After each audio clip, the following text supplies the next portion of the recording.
Happy Hump Day, everyone. I am Nikita Ross, and I am so excited about today. I'm here with one of my role models, my first mentor, one of my first loves. I'm here with my grandmother, Maxine Watson. Hi, baby. Hey, Granny. Hi, baby. We here today because I wanted her to share some things with you that she's shared with me over the last 40 years. My grandmother has spoiled me, has spoiled my children, but more than anything, she has been a great example of how a woman should carry herself, how a mother should act, how a mother should love. And I just really appreciate more than anything her strength and determination despite circumstances and situations. And so I have a question for you, Granny. Don't let it be a hard one. Okay, we're going to start easy. Okay. What is your favorite book? Oh, the Word of God, of course. I knew you was going to say that. Yes, And so why is the Word of God your favorite book? because it has given me guidance through my life, and it helps me to stay in the place I need to be with my faith. That's why His Word is so dear to me. It helps me to know what to do, how to do it, and when to do it. How did you form a relationship with God? Like, how did that happen? I know for me, I really formed my relationship with God going to church with you. Okay. And I know, I'm sure Jeremy can say the same thing. That's how I really became close to God. Watching your walk, and you set an example, and you dragging me and my sister and my 5 cousins to church. She packed up a 2-door Cougar every Sunday Yes. and piled in 7 kids Yes. herself. And we were always on time. We were always cute. Our hair was always combed. Yep. We were always polished and neat. Yeah. So how did you form a relationship with God? When I was a little girl, I used to go to a meeting on Saturdays called Starlight Man. I shall never forget it. There was a lady who loved little children in my neighborhood, and I went to that meeting every Saturday, and she would not allow us to sing but one song, and that was Jesus Paid It All. And she taught us Bible verses, and we would complain because we had to sing that same song every Saturday. But what she did was she convinced us that He gave His life for us, not only teaching us the word, but in singing that one song, that He paid a debt that He didn't owe, and we owed a debt that we could not pay. How were you? How old were you at the time? I started when I was like 6, 7 years old, like that. 6 or 7 years old. Yeah. So all those years you've served, you met God. I mean, you formed a relationship with God around 6. But over the last 75 years, you have served in so many different ministries and different capacities in the church. Right. And you have so many different gifts. What are your gifts that you have when it comes to spiritual gifts? One gift I have is teaching. I have the gift of encouragement. I'm sure about that. I have the gift of, I don't know, I do have several gifts, but I think the ones that's dearest to me is the gift of teaching and the gift of encouragement. And, she says that, but I know she definitely has the gift of encouragement because she works in ministries. There are a lot of people, these ministries that she really enjoy working on the most are not the most fascinating ministries, let me say that. Yeah. And I remember when she was retired, y'all think I go and I be in the streets. My grandmother ran the streets and ripped and ran Yeah. just like me. She was just running the church. That's the only thing different. But every night of the week, Yeah. she was in some type of ministry, auxiliary or something, and worked for the Formation Board, did Right. conventions. So she worked hard. Yeah. She always ripped and ran, but she loved to fuss at me now, and I'm doing the same thing you're doing. I You know. did. Yeah, you're right. But the difference is, going back to the ministry that you served in, it's 2 ministries that really stand out to me. Because I remember when she retired, nobody believed that she would really retire. That's true. Nobody believed that. That's true. Everybody thought she was going to have another job, Yeah. start a small business. We all thought that. And this lady has been retired at least 20 years now. Yes. 20 years, and she did not pick up another job. No. But she kept busy. Yes. And the 2 ministries that stand out to me over this last 20 years, hospital, going to hospital visiting the sick, and I mean going regularly. Yeah. Not when you first get checked in and everybody runs in droves. Mm-hmm. If you hospitalized for a month, 2 Yeah. months, this the lady who gonna put her gas in her car and gonna go to the dollar store and Yeah, make poster board cards and see about you. And she does it on a that's fixed true. income, but she makes it happen. Yes. And so I want to slide in this other ministry with hospital is senior citizen homes. You Yes. know, Yes. and I know you have an affinity for senior citizens, even though you're a senior citizen now Right. yourself, but you've been loving senior citizens for years Yes. because of your mom. So tell your story Yes. about that. Well, when my mother suddenly became ill, and I never expected her to be sick, she immediately had to go into a nursing facility. So I went to see her, of course, every day, several times during the day. But I didn't just visit her, I visited other people in the facilities. And I learned firsthand that often people are admitted to these places and their loved ones don't come back to see about them. So that's one thing I picked up in her lifetime.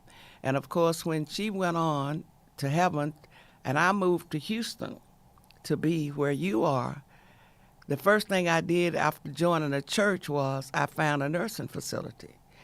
And I go to, as you know, 2 or 3 times a week because I don't know, I love to encourage people.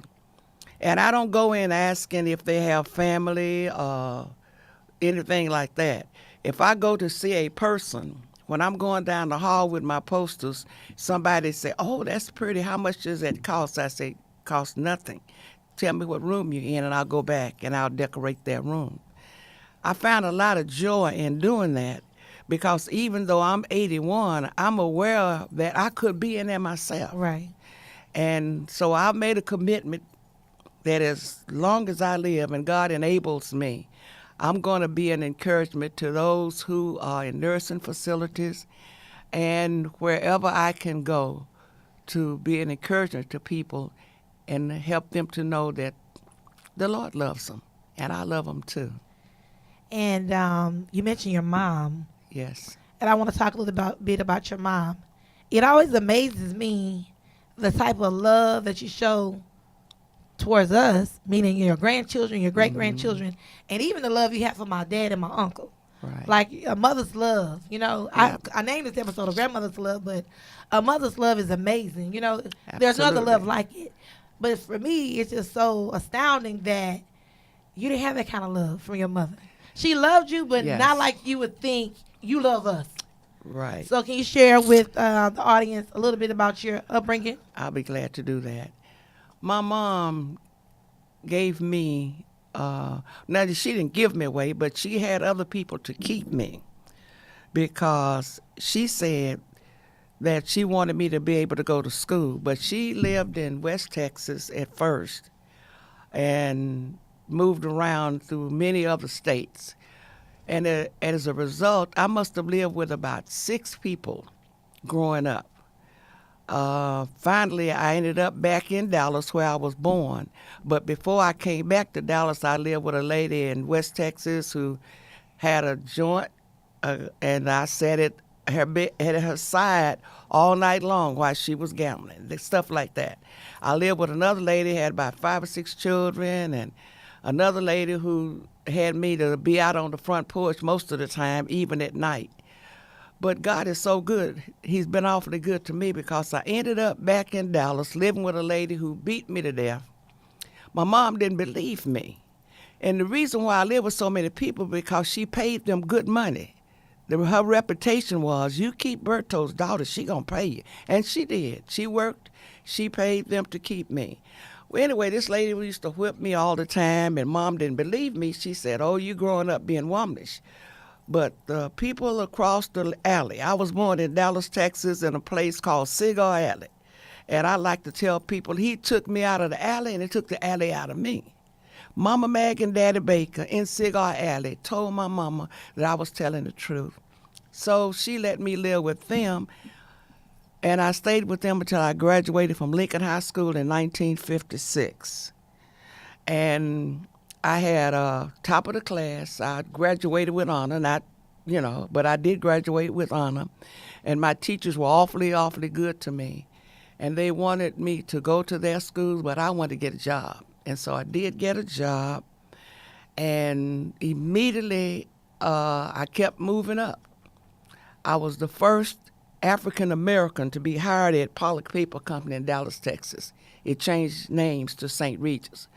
But like you guys got the computer today, back then it was typewriters. And I could do like 100 words a minute on a typewriter and 85 words a minute Greg shorthand. So I was able to get a job at that place after they hired me as a messenger girl.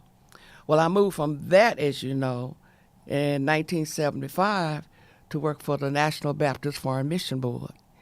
And that gave me an opportunity to travel to 8 countries in West Africa, to East Africa, the Caribbeans. I don't know, just lots and lots of places. But God has Now, sent almost me. every state in the United States. Oh yeah, that's for Every sure. state in the United That's States. for sure. I'm telling because- you, this lady been on. Yeah. Like, seriously, we think so many things, not we, meaning you and I, but a lot of young people think, traveling abroad is something new or something that people just start doing. I'm like, my grandmother been traveling. And that's true. Very few people are aware of it. I listen to them talk about, especially about Africa. I've been to 7 countries in West Africa, Kenya, East Africa.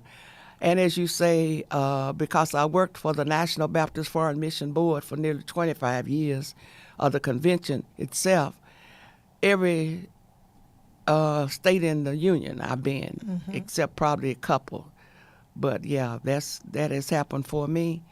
And the real blessing of my life is, even though when I graduated from high school, I didn't immediately go to college. I've been, I guess, ain't no guess to it, in and out of school enough to have 2 or 3 degrees. But the Lord has allowed me to get into places that I would not get in except for Him.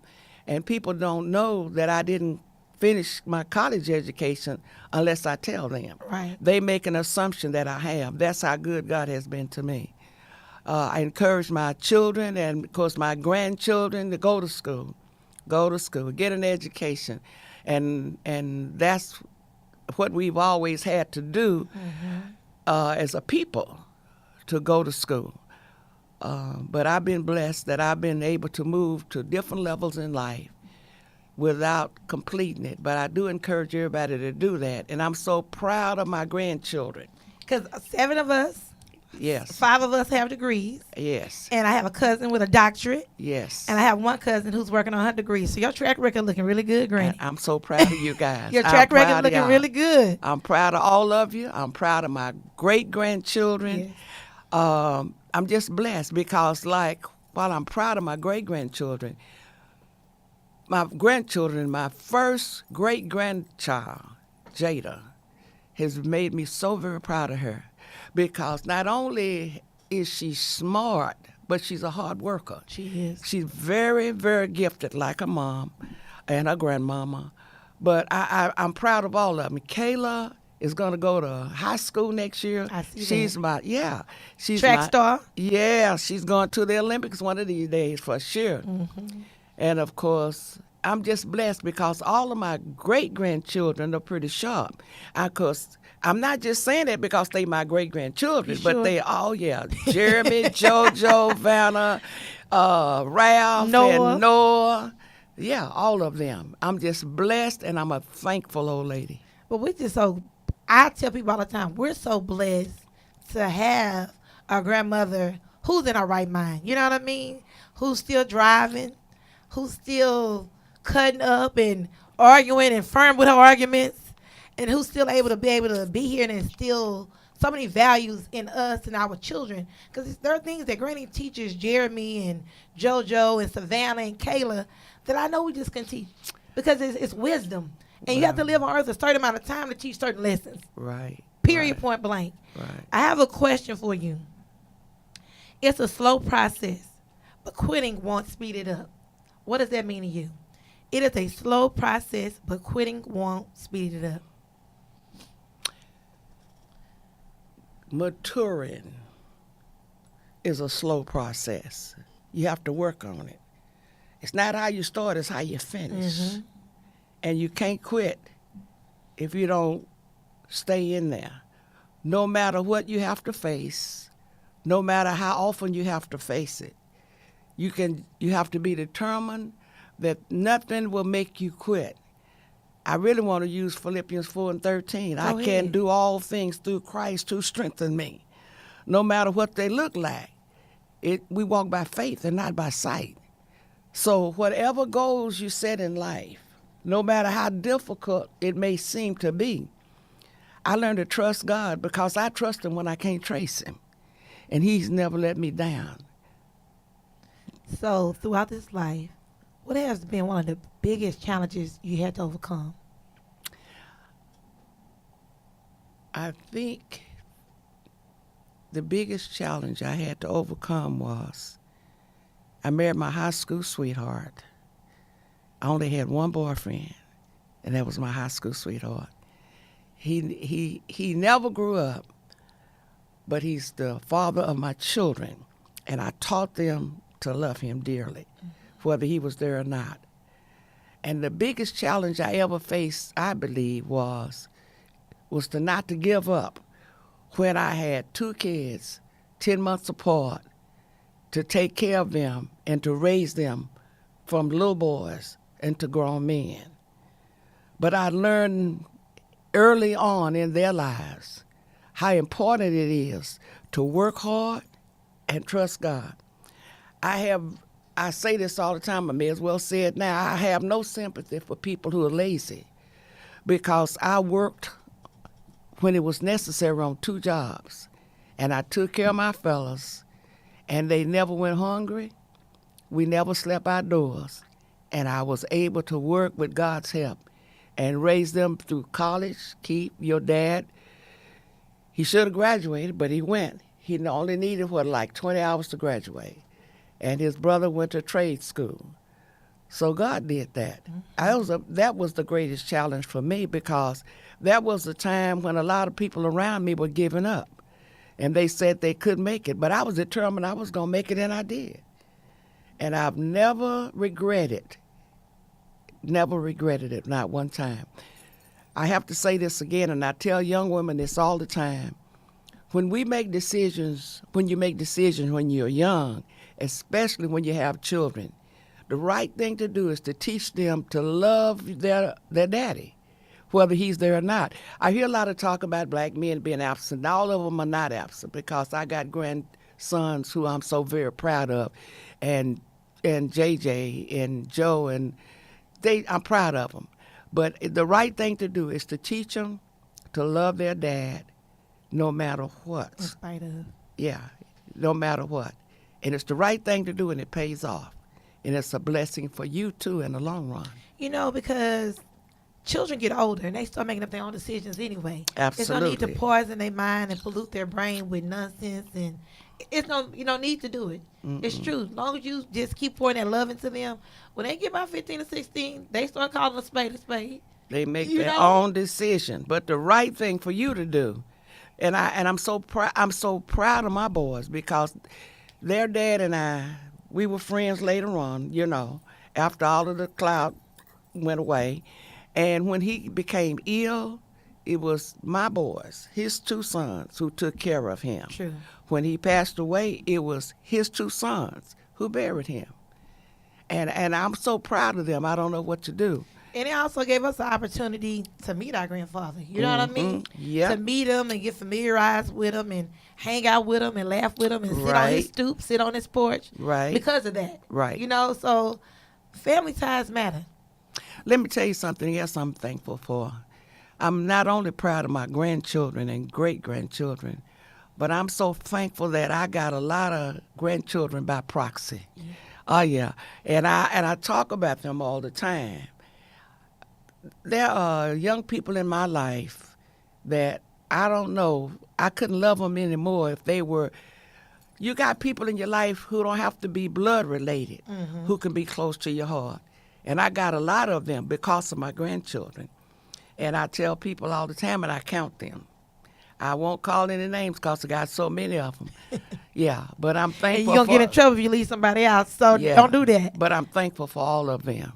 They make my everyday life special. Like I wasn't feeling good a couple of weeks, and everybody was calling me, Granny, what you need? Now, that's a blessing. Granny, I'm here for you.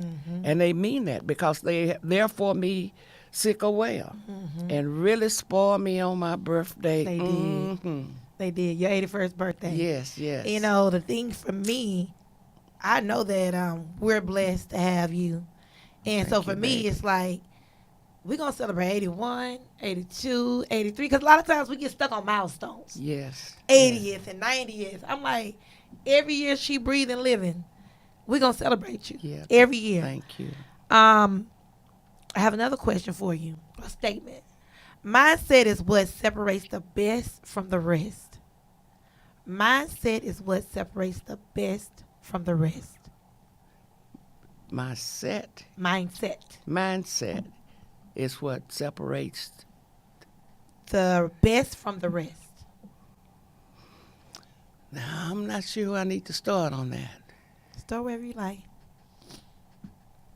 Because I believe, you know, for me, when it comes to mindset, everything starts in the mind first. That's true. You know, everything That's starts in the mind true. first. And That's even true. thinking about you, when I think about you and your mindset, when I think about you, I think about just faith walk. You always believe and you always stay faithful despite the Yeah. situation and circumstance. Yeah. So even though it looked horrible, and it may even look like you're not going to get out that situation, because of your faithful mindset, you believe you're going to overcome it. Absolutely. Now, I'm with you. Because I don't care how difficult it is. I think it's possible to find a solution. I think it's possible to win. And my reason for that is because I just don't believe there's anything too hard for God. No matter what it is. No matter, I mean that literally. I know you do. No matter what it is. That's why, and I've had many people to say to me, it's been an encouragement to them. My words are, if my children or my grandchildren are good, they my good ones. If they bad, they my bad ones. Now, I want them to be good, but whatever they are, they're mine. And because of that, I'll never give up on them, no matter what the circumstances are. And I'll believe no matter how difficult it is. Again, I'm saying it again, that nothing is too hard for God.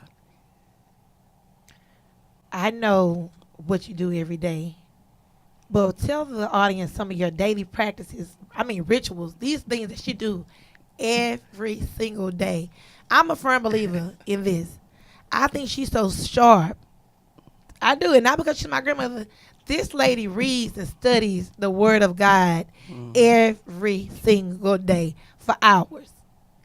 And I think because you're reading and you're keeping your mind going, that's why you stand so just healthy and engaged. Does that make sense? Because It your does mind is make like any sense. other muscle. It does You know, make sense. if we sit up too long and we don't use it, Yeah. it go dormant. But because you actively, I mean, you set aside time. Even the kids know don't bother you. Yeah. When your books are out and taking notes. She reading the Bible like she ain't read it before, but she reading it and with a new set of eyes each time. I know you learn something new every time. So what are your daily rituals that you do every single day without fail? Let me start by telling you the reason I do that. Because I've been asking God a long time, thanking him, first of all, for allowing me to live this long. But my personal goal is I don't want to just grow old. I want to grow up.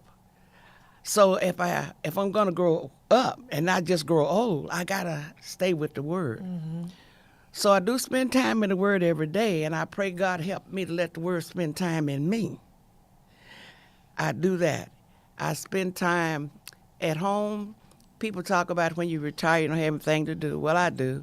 And it's not because I have to, but I like to, my granddaughter goes to work, my grandson goes to work. I like to clean up. I like to wash the clothes and fold them up and iron, and I do things like that because I want to, not because I have to. But I do it every day. And then between me and my grandson, because my granddaughter is a hairstylist, as you know, so she's not cooking like me and Jay. But Jay cooks some days and I cook some days. But every day, that's what it is. It's in the Word, taking care of the house, taking care of the kids. And when school is going on, of course, picking them up and helping with homework. And I love every bit of it. I love every bit of it. And then not only that, but we go to Bible study. We go to choir rehearsal. Mm-hmm. I carry the kids to that, and I love to do that. And that's the joy of my life. I look forward to that. I look forward to what I do every day.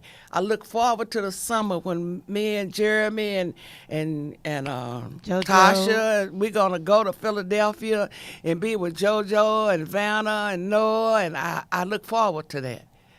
A lot of people say the best thing about grandkids is you can send them home. I didn't send mine home. I kept them because I wanted to, not because I had to, but because I wanted to. You already told them that when you guys were little. I piled y'all in the car on top of each other. We went to church every Sunday, and I was church school superintendent. They say I had the keys to the church. I don't remember that, but we were on time. And I loved every bit of it. I didn't do it because I had to, Right. because y'all got mamas and daddies who love you. And the mamas are my girls and always will be, but they allowed y'all to stay with me, and I'm so thankful. One more question, a statement, Granny. Because I try to live my life with no regrets. And I heard you say, the same as you. Right. Don't let yesterday take up too much of today. Mm-mm. Not at all.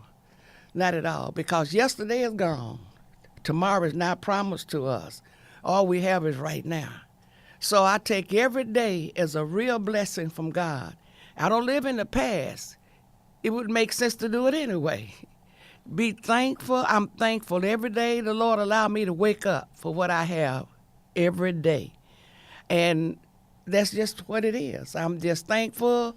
Yesterday is gone. I'm repeating it, and I know it. Tomorrow is not promised to us. All we have is right now. So I try to make use of every day as best I can.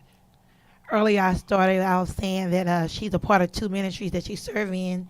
They're not as fascinating as some other ministries. And I wanted to kind of combine the senior citizen facility and the hospital. I want to combine those two. But last but not least, I want to talk about the prison ministry.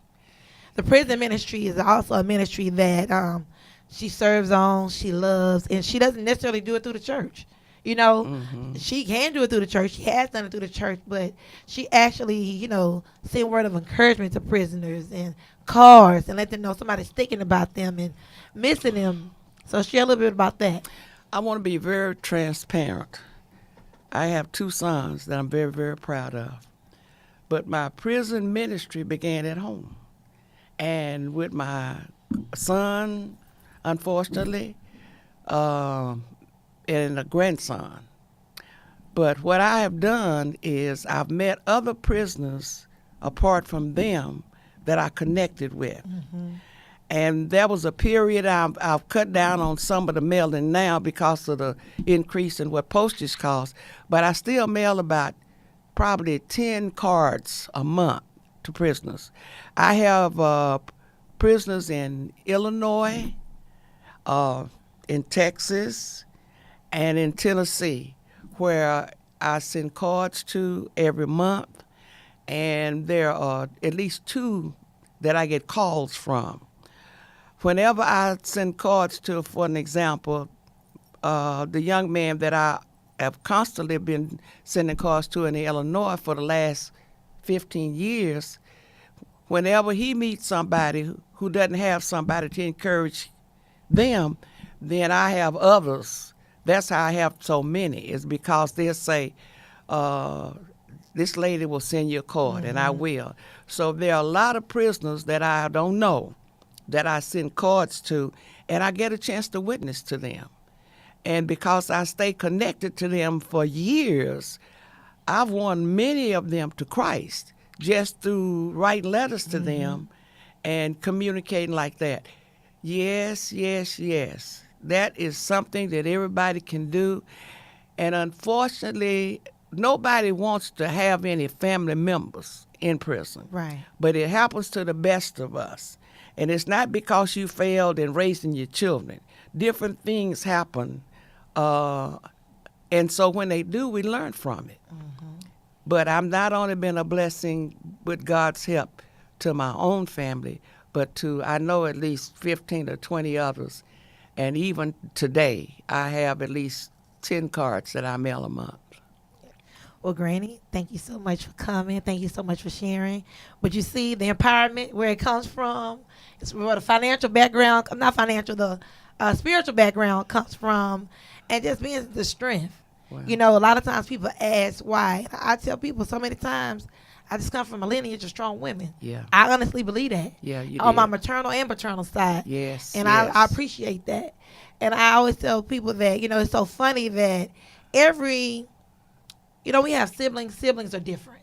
Right, My sister and I, we're very opposite. right. But I thank God that my mom instilled this strength and confidence in us. Yes. Even though we're different, we are so confident and strong in who we are Yeah. and identify with who we are. Absolutely. And I appreciate that. I do, Yes. because I see so many women lacking that. Yes. They talk about youth lacking. There's a lot of adults who lack that confidence and that strength. And I'm just grateful for the opportunity of being surrounded by such strong women my entire lifetime. Thank you so much, Granny, for coming. I love you. I love you more. And I'll see you guys next week. Bye.